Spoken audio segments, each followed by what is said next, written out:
bem-vindo a mais um webinar do Hanhanit. Hoje nós vamos falar com o Christian Reed sobre planejamento. Meu nome é Antônio Carlos Soares, eu sou cofundador e CEO do Hanhanit. O Christian é uma pessoa com quem eu tive o prazer de trabalhar em diferentes momentos da minha vida e é um cara que tem uma história fantástica de realização de atividades diversas, mas muito ligadas ao tema de planejamento, tanto em grandes empresas, grandes operadoras de telefonia de bilhões de faturamento, quanto em pequenas empresas de serviço, em startups de tecnologia. Então, é um universo, é um repertório bastante grande sobre como pensar e aplicar o tema de planejamento. Então, Christian, muito obrigado por estar aqui com a gente hoje.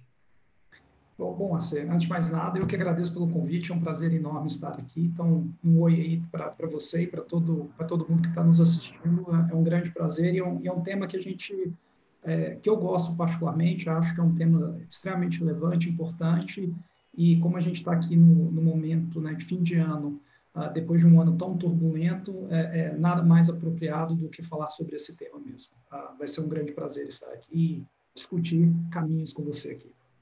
Legal, então, Cristiano, eu vou começar com uma provocação. Assim, dado que todo mundo, a humanidade jogou os seus planos para 2020 no lixo, mais ou menos em março, se não antes,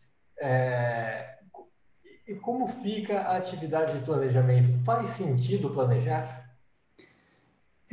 Essa é uma boa pergunta, mas eu acho que sim, né? Eu acho que primeiro o que aconteceu foi uma coisa completamente fora dos padrões, né? A pandemia, ela sem dúvida na nossa vida, né? Eu já tenho aqui um pouco mais de 45 anos, fiz 47 agora, a gente tem mais ou menos essa mesma idade, mas assim, a gente nunca tinha visto nada igual, né? Então assim, se preparar para algo assim é praticamente impossível, né? Você acaba tendo que se adaptar quando a realidade acontece na prática, né? Mas eu acho que eu acho que assim, não planejar também não faz sentido, né? Isso não me parece que é muito inteligente, né? Tem duas frases que eu acho que são super bacanas. Uma que se você não sabe para onde você quer ir, qualquer caminho que você pegar, tanto faz, né? Então, assim, aí você perde o protagonismo no processo, né? Aí você deixa a vida te levar e não você efetivamente vai estabelecer os caminhos, as diretrizes, o que precisa ser feito, né? E a outra frase que eu acho muito bacana é que é o seguinte, né? A maior parte das pessoas, elas fracassam não por planejar, mas fracassam por não planejar, né? Então, assim, o planejamento tem que acontecer, né? O que você pode fazer num cenário extremamente complexo e que você tem uma série de incertezas é desenhar cenários, efetivamente, né? Você cria um cenário que você acredita como mais provável, um cenário mais pessimista, um cenário menos pessimista, um mais otimista, e você se prepara para trabalhar dentro desse contexto, né? Mas precisa ter um planejamento, você precisa ter um caminho, uma diretriz, até porque o planejamento ele serve de base para definir recursos, aonde que você vai alocar esses recursos, o que você vai priorizar. Então, assim, trabalhar de forma não planejada, você abre espaço para o caos, e o caos dentro de um espaço de incerteza talvez seja muito mais perigoso, ou com certeza é bem mais perigoso. É uma receita para o pandemônio, né? A Deixar o gente, espaço absolutamente caótico. a gente gosta muito, utiliza nos nossos e-books e tal, uma frase que é que o planejamento não é nada, o plano não é nada, mas planejar é tudo, né? No sentido de que você não vai acertar mesmo as coisas, mas se você não pensar a respeito delas, você não consegue sequer imaginar quais são as variáveis a que você está exposto para que quando aconteça alguma mudança em relação a elas, você consiga entender de que forma aquilo se relaciona com o seu negócio e qual que é o timing que você tem para realizar as ações, né? E é claro que essas mudanças elas acontecem muito mais no nível tático, operacional, né, do que no nível estratégico. E eu queria que você contasse um pouco isso. Como é que você vê o que dentro de um processo de planejamento o que está menos sujeito às modificações externas, o que está mais sujeito e como é que vocês pensam as diferentes peças ou as diferentes etapas de um processo de planejamento? Perfeito. Bom, eu acho assim, né? Se a empresa está num caminho razoavelmente adequado para a sua operação ou para o seu propósito inicial, quando a gente fala principalmente de visão de longo prazo, de propósito, isso não deveria ter mudanças, né? Ou essas mudanças deveriam ser muito pequenas no curto prazo, né? Você mudar a visão do seu negócio num período de 3 a 5 anos pode fazer sentido, né? Você, eventualmente, mudar a visão e o propósito do seu negócio pós-pandemia também pode fazer sentido, porque é uma mudança muito radical que pode impactar o seu business de uma forma que aquilo que você fazia antes não faz mais sentido, né? Você tem que realmente mudar radicalmente. Mas para a grande maioria das empresas, imagino que o propósito, a visão, a missão, seja lá a palavra mais adequada ou a forma que a pessoa utiliza para expressar essa visão de longo prazo, isso não deveria mudar, né? No caso nosso mesmo, do Opinião Box, o nosso propósito não mudou em absolutamente nada, a nossa visão para o futuro não mudou em absolutamente nada. O que muda são mais as ações táticas de curto prazo ou até mesmo planejamento estratégico de curto prazo, né? Então, e uma outra coisa que eu acho que mudou muito, né? O mundo hoje, ele não só por causa da pandemia, mas isso já acontecia anteriormente, as mudanças são bem mais radicais, né? Estudos mostram que, por exemplo, uma vantagem competitiva hoje dura alguns anos. Antigamente, essa vantagem competitiva poderia durar uma década ou 2 décadas, né? Então, as mudanças já são bem mais radicais, tanto de comportamento, de competição, de cenário competitivo e tudo mais, né?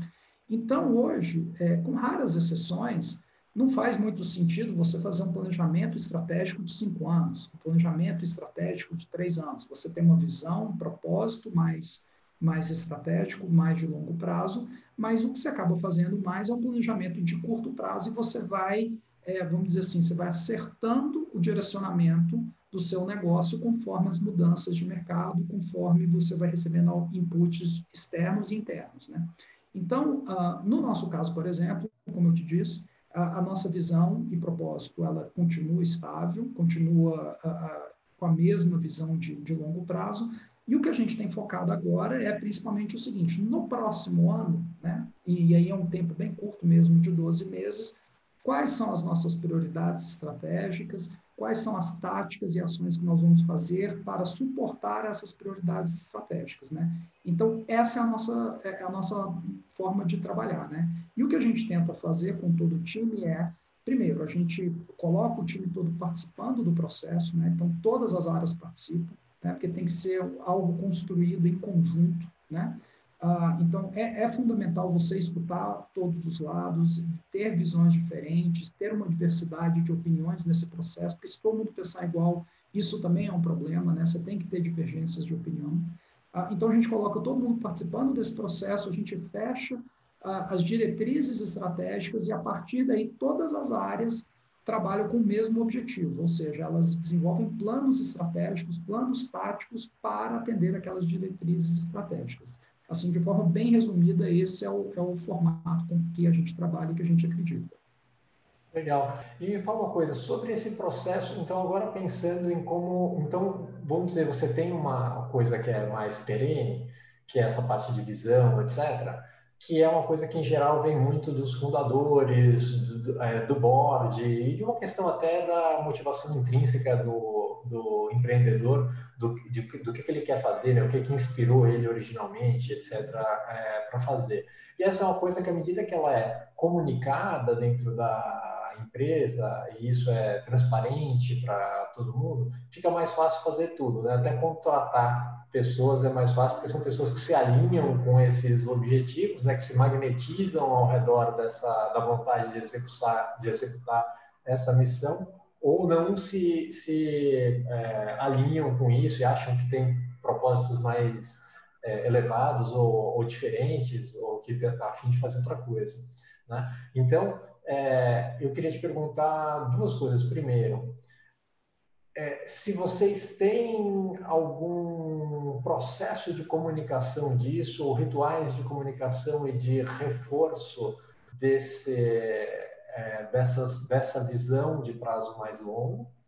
E segundo, como é que vocês, também em termos de rituais, cadências e formas que você tem para trazer as pessoas para a criação dos projetos, né? Então, como é que você faz esse encontro, a comunicação da visão, e como é que você faz um encontro das ações pragmáticas que precisam ser realizadas e consegue ter o buy-in das pessoas dentro desse processo? Esse ponto que você comentou agora da comunicação, né, de compartilhar as informações e de todo mundo conseguir trabalhar com a mesma visão, no mesmo caminho, ele é absolutamente fundamental, né? Se as pessoas na empresa não têm esse conhecimento, o que acaba acontecendo é que você tem pessoas trabalhando em direções opostas, eventualmente, né, em caminhos distintos, e aí você perde sinergia, você perde produtividade, você perde performance, a empresa como um todo sai perdendo, né? Então, ter esse alinhamento é fundamental, né? Eu costumo brincar muito, fazer uma comparação aqui que talvez faça, que a gente consegue fazer uma analogia, né? Muitas vezes, um time de futebol que tem talentos, pessoas talentosas, com maior nível de talento, perdem para um time onde tem profissionais, jogadores menos talentosos. Por quê? Porque não estão, né, trabalhando junto, não estão no mesmo caminho, não sabem exatamente quando cada peça está na sua posição certa e por aí vai, né? A gente está falando aqui de espírito de equipe, mas a gente está falando mais do que isso. A gente está falando das pessoas que entenderam qual que é a diretriz, qual que é o caminho, qual que é o papel de cada um dentro do conjunto, né? Então, essa comunicação é fundamental, né? Quando a gente fala especificamente de propósito e visão, isso a gente deixa claro a partir do processo de seleção, né? Quando a gente está selecionando pessoas para entrar na empresa, a gente já começa a falar sobre isso. A gente fala tanto sobre o nosso propósito, quanto também da nossa cultura, né? A gente entende que se a pessoa não está alinhada com o propósito e com a cultura, eventualmente a coisa não vai fluir bem no futuro e a gente vai ter uma ruptura bem antes do que a gente gostaria com aquele profissional, né? Então, a comunicação começa no processo de seleção. Depois que a pessoa já entrou dentro da empresa, na primeira semana ali a gente tem o que a gente chama de Welcome Week, que isso também é reforçado durante todo o processo, e a gente também tem uma série de encontros, né? Então, por exemplo, ontem mesmo a gente fez a nossa reunião trimestral de performance, onde a gente olha os resultados do trimestre com todo o time. Lá também se fala muito sobre as questões de propósito, de visão de longo prazo, de cultura e tudo mais. Então, esses pontos são reforçados numa série de rituais, mas desde o início do processo, quando a gente traz uma pessoa para dentro do time. Aí a pergunta pode ser, e quando muda? Né? Obviamente, quando muda, você também tem que comunicar para as pessoas, né? Então, isso faz parte realmente do nosso dia a dia, e tem que ser muito bem comunicado, e sempre quando há alteração, isso também precisa ser repassado para as pessoas, né? Agora, quando a gente fala do planejamento, agora já olhando para as coisas, então, o meu entendimento hoje todo mundo no Opinion Box entende bem claro, de forma bem clara, qual é o nosso propósito, né? E esse propósito também, quando a gente conversa com o mercado, ele também é espelhado nas nossas conversas com clientes, nas nossas apresentações institucionais. Se você vai no nosso site, vai no Quem Somos, isso também está detalhado lá. Então, enfim, a gente comunica isso de diversas formas, mas tanto para fora quanto para dentro, né? Quando a gente fala do planejamento em si, o nosso processo de planejamento ele tem uma duração de aproximadamente 3 meses, né? A gente tem um processo bem grande de reflexão, onde a gente olha principalmente para as lições aprendidas durante aquele ano, a gente faz uma análise do mercado, a gente faz uma análise de cenário, a gente faz uma análise competitiva, né, dos nossos concorrentes, quais são os movimentos que estão sendo feitos. A gente tenta prever o que pode acontecer no ano seguinte, e em cima desse contexto todo e com as diretrizes estratégicas estabelecidas, a gente desenvolve um plano de ação que tem a participação de diversas pessoas das diversas áreas, e depois esse plano de ação é compartilhado com todo o time, né? Primeiro ele é compartilhado com as lideranças e depois ele é compartilhado com todo o time, e em cima desse plano de ação também é que se desdobram as metas, tanto da empresa quanto as metas individuais, né? Então, esse alinhamento ele é fundamental tanto para a execução do planejamento, mas também ele é fundamental para estabelecer metas e também para as pessoas saberem o que elas precisam entregar, né? Então, é um processo que começa com a visão, depois tem um planejamento, depois vai desdobrando até ações e metas, e a comunicação tem que ser extremamente fluida, né? Então, a gente tem uma preocupação muito grande das pessoas entenderem, porque se elas não entenderem o caminho, a gente vai ter pessoas indo para caminhos distintos. Imagino que no Run acontece algo similar, não necessariamente exatamente igual, mas também imagino que vocês devem ter uma grande preocupação nesse processo de comunicação, né? Não, sim, sem dúvida. A gente, só para contextualizar um pouco, a gente está bastante alinhado com os princípios que você colocou. Então, a gente pensa muito sobre a questão e divulga muito, conversa muito a respeito da questão de propósito, de valores da empresa e de missão e visão. Então, isso é uma coisa que é falada o tempo inteiro. A gente tem alguns fóruns em que essa comunicação dentro da empresa acontece. Um deles é semanal, é o que a gente chama de 5 em 15, que é os últimos 5 dias em 15 minutos, que a gente faz toda sexta-feira no final da semana, falando o que aconteceu, etc. E muitas das coisas que acontecem são trazidas à luz dos valores da empresa e da missão da empresa, etc., de como a gente se aproximou, se desviou de alguma coisa que para nós é importante e é basilar. E isso realmente não muda. Eu acho que desde que a gente começou a empresa, a gente fez algumas revisões, mas essas revisões são quase semânticas. É tentar deixar mais claro alguma coisa que a gente, ao longo do tempo, acho que teve talvez um valor que a gente resolveu fazer uma modificação na forma de expressar ele, mas é uma coisa muito sutil, assim, realmente é uma pequena evolução e a maioria das coisas não se moveu, inclusive com a pandemia terminou reforçando uma série de coisas em relação à missão e os valores da empresa, que foi muito legal. Se diz que uma boa crise nunca deve ser desperdiçada, né? Então essa daí foi utilizada dentro do Hunt para reforçar os valores, né, para dar a oportunidade de exercer esses valores na tomada de decisões e, com isso, dar exemplos concretos para as pessoas de como aqueles valores se manifestam. Então, essa é uma parte importante. Aí, a gente trabalha com a metodologia de OKRs e a obtenção, o perseguir esta visão é dada através de alguns objetivos qualitativos, que também não se modificam, até por serem qualitativos. E embaixo disso entram os key results, né, as métricas que demonstram que aqueles objetivos estão sendo atingidos. Então, se eu falo que eu quero melhorar tal coisa, como é que eu sei se eu estou melhorando ou não? Então, eu estabeleço métricas. Olha, essa métrica tem que mexer, essa métrica tem que mexer, essa métrica tem que mexer. E essa parte daqui é a parte onde começa a acontecer esse encontro do top-down com o bottom-up, que é, até aí, enquanto eu estou falando da visão e dos objetivos, eu ainda estou falando de uma conversa de board, uma conversa com investidores, uma conversa dos fundadores, etc. A hora que eu começo a pensar em que métricas refletem isso, eu começo a envolver as lideranças da empresa e começo a trazer as equipes também.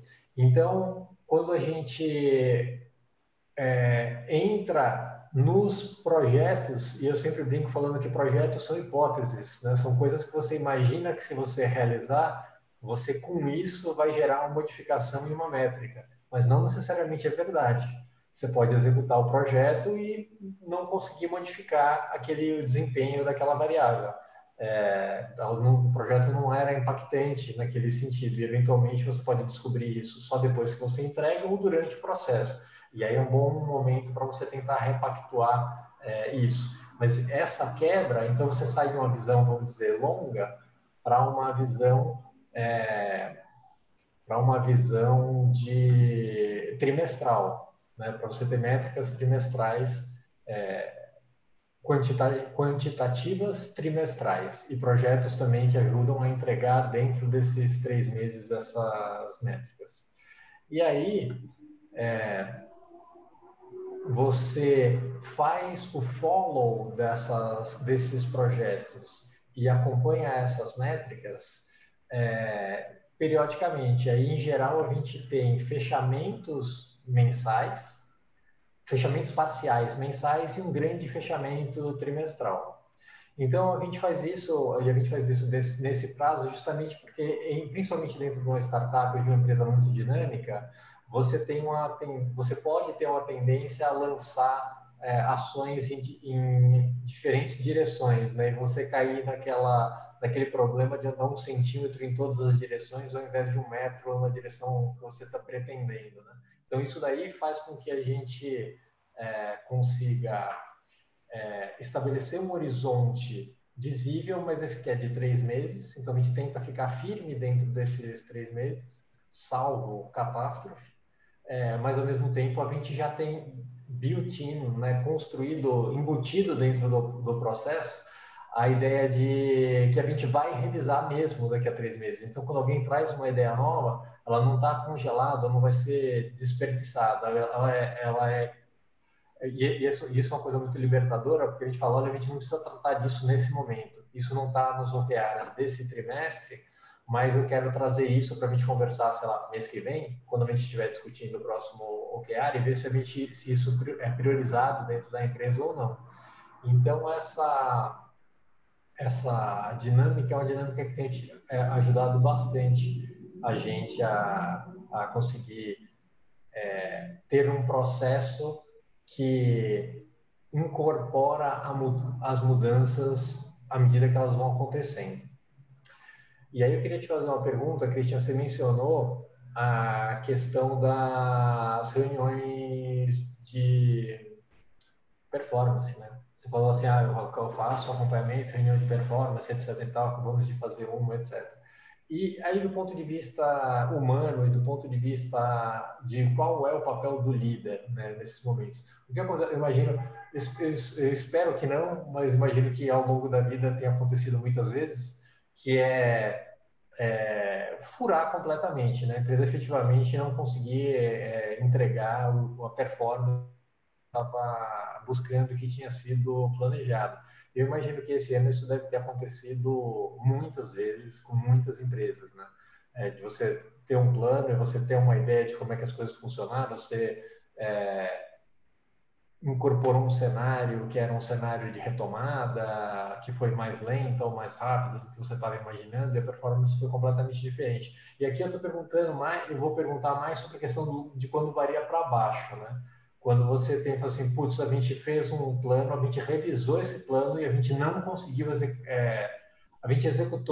até executou as ações necessárias para o plano da melhor maneira que a gente podia, mas a gente não conseguiu os resultados. Aí você está lá, tá lá, vê os relatórios, vê as métricas, etc., e descobre isso e vai abrir a reunião de performance.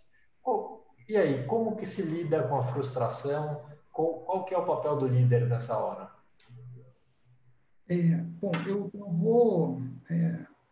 até antes de responder essa pergunta, que eu acho que é uma pergunta espetacular, eu quero só complementar a sua fala sobre a questão da flexibilização, né? Você falou uma coisa que tem que ter essa flexibilidade, que eu acho que é absolutamente fundamental e também vai ter a ver com a sua pergunta agora, né?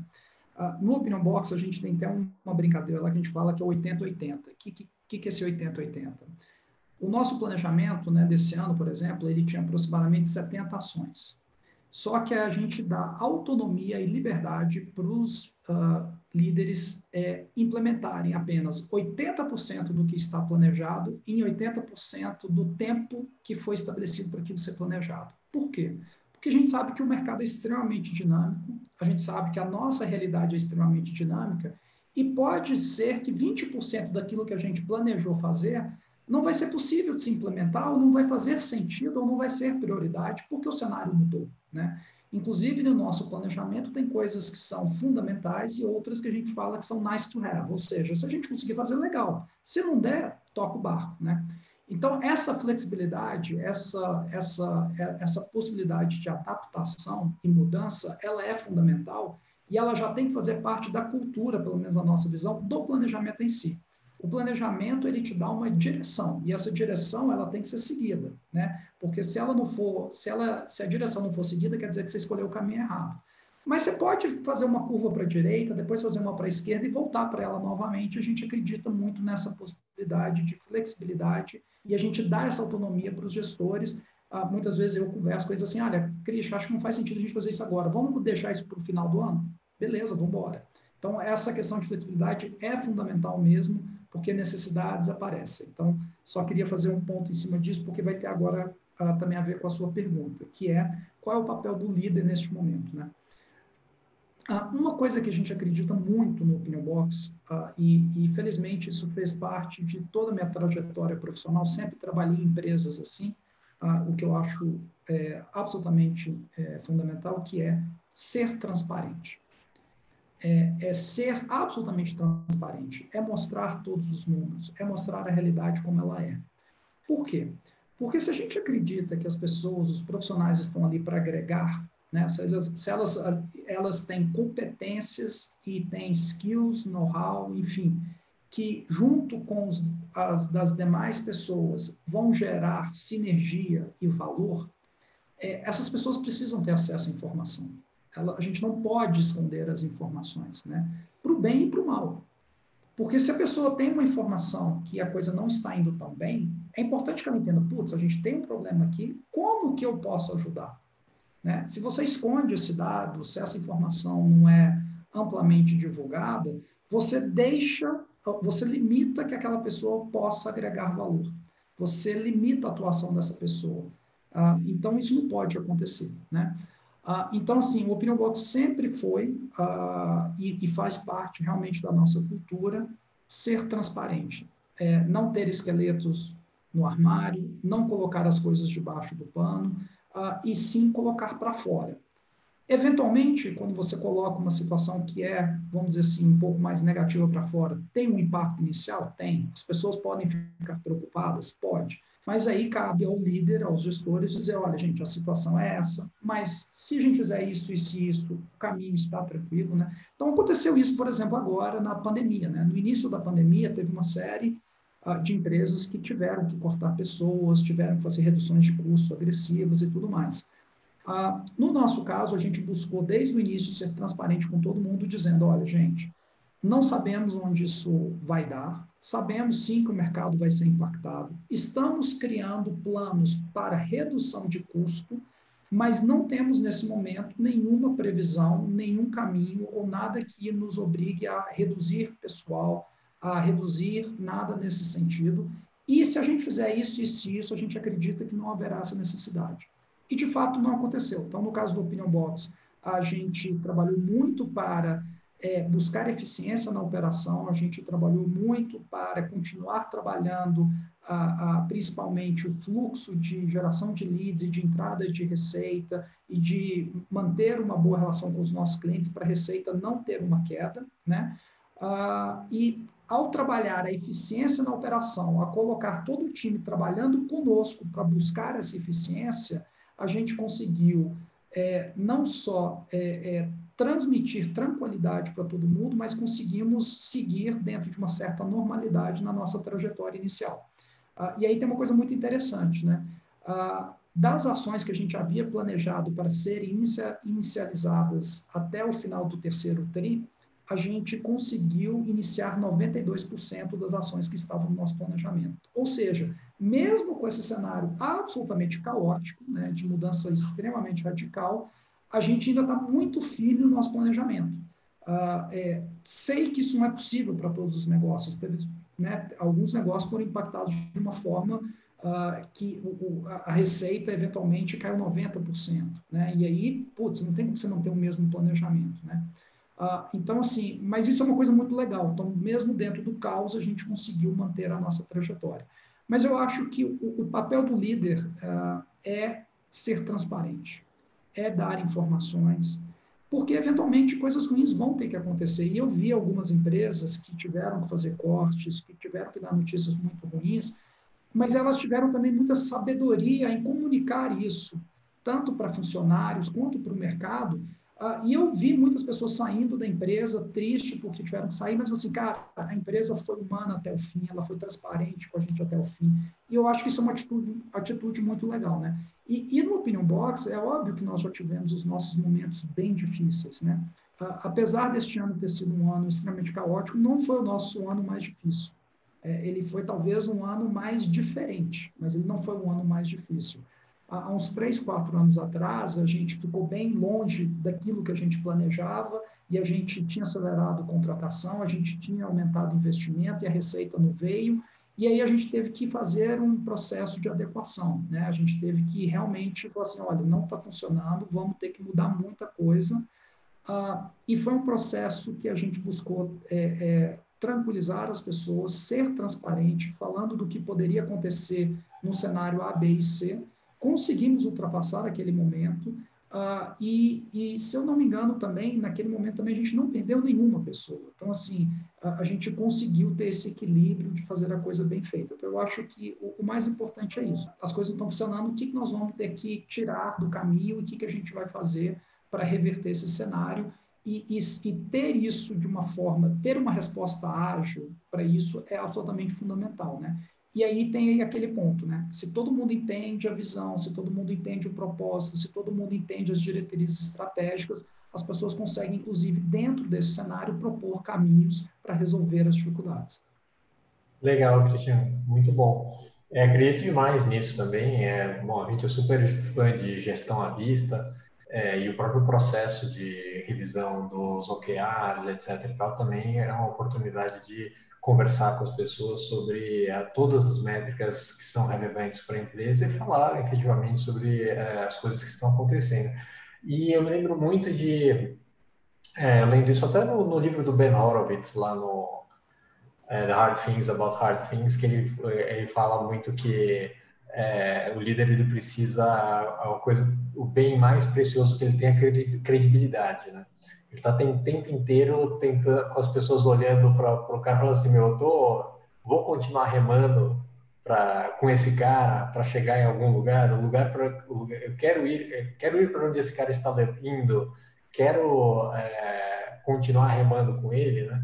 Acho que essa é uma escolha que as pessoas fazem o tempo inteiro, porque existem outros caminhos para se tomar na vida.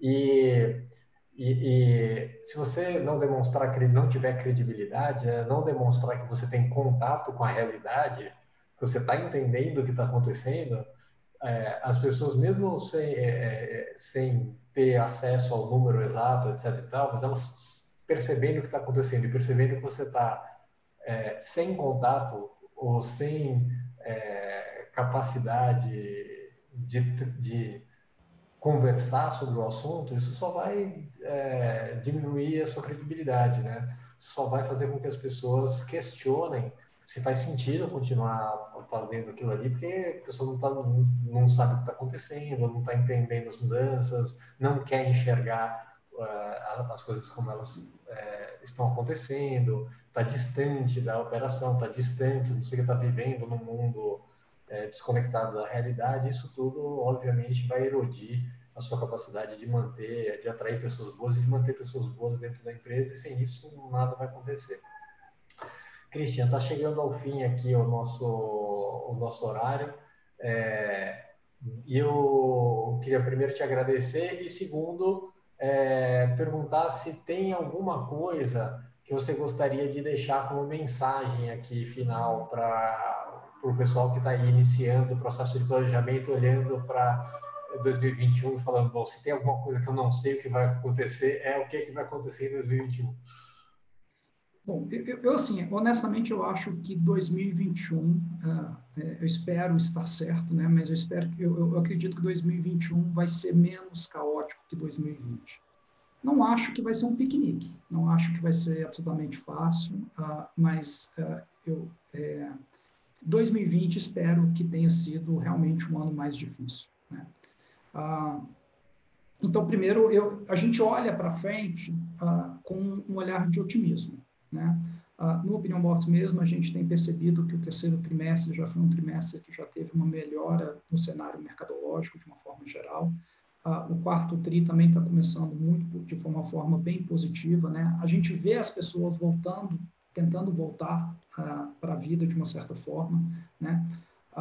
No Opium Box mesmo, a gente acompanha muitos indicadores relativos à pandemia, a gente vê que o número de pessoas na rua voltando a uma certa normalidade vem aumentando, então a gente está, primeiro, com um olhar otimista em relação ao futuro, né? Então, esse é o primeiro ponto. Pensando no planejamento, para aquelas pessoas que vão dar seus primeiros passos nessa jornada, que eu deixaria aqui de conselho, né, ou de recomendação, né? Primeiro que sim, como tudo na vida a gente tem que praticar, né? Então, se você nunca fez um planejamento, dê o primeiro passo. Você vai errar, você vai acertar, mas você precisa praticar, você precisa treinar, né?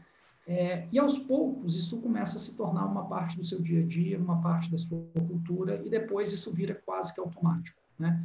Então, nós passamos por essa jornada. No início, o planejamento era mais difícil, as pessoas não entendiam exatamente como é que era o processo, ou não sabiam se o processo funcionava, se o resultado viria, mas com o tempo as pessoas foram entendendo que, putz, isso aqui faz muito sentido e tudo mais, e hoje todo mundo é defensor do processo, e isso foi absorvido pela cultura da empresa, né?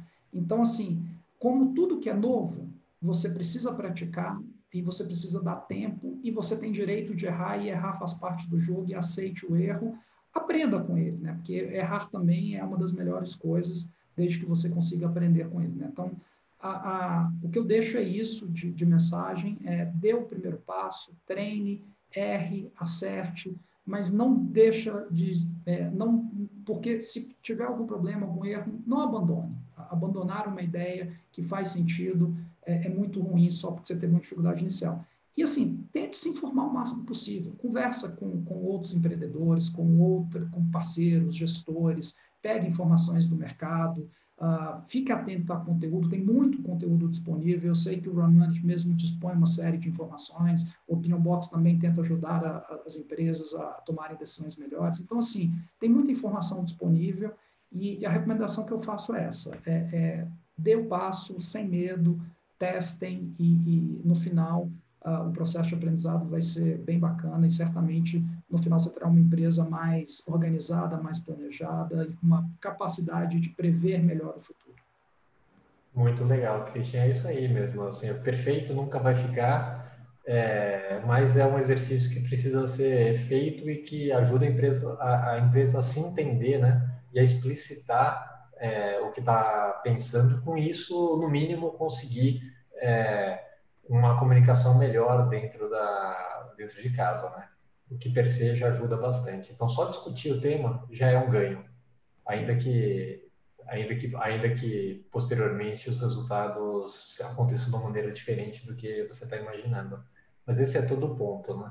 Até para você saber que está diferente do que você tinha imaginado, você tem que ter explicitado o que você estava imaginando, né? Então, você precisa ter uma regra contra a qual se medir para não ficar numa conversa de bar ali sujeito aos humores do momento, né? De estamos indo bem, estamos indo mal, em relação ao quê? Né?